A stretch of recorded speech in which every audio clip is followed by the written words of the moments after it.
Hello guys, Radhe Radhe. शादियों का season चल रहा है। एक प्यारा सा हंसी मजाक का गीत आप लोग सुने। अगर आपको पसंद आए तो मेरे चैनल को सब्सक्राइब जरूर करें।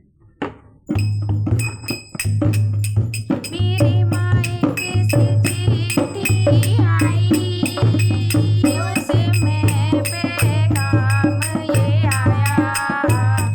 मेरे मायके से चिट्ठी आई, उसमें पैगाम ये आया।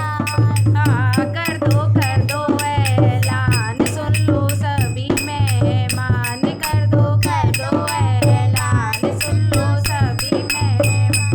मेरे मायके से चिट्ठी आई, उसमें पैगाम ये आया।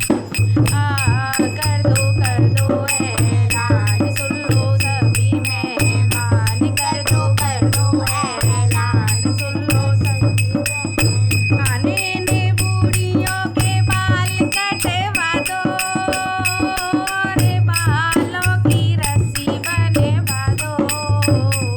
इन्हें बूढ़ियों के बाल कटवा दो, रे बालों की रस्सी बनवा दो।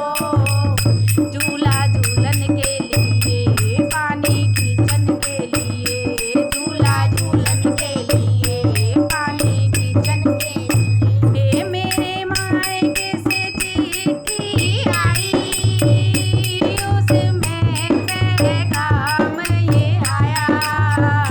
मेरे मायके से चिट्ठी आई, उसमें पैगाम ये आया। कर दो ऐलान, सुन लो सभी मान। कर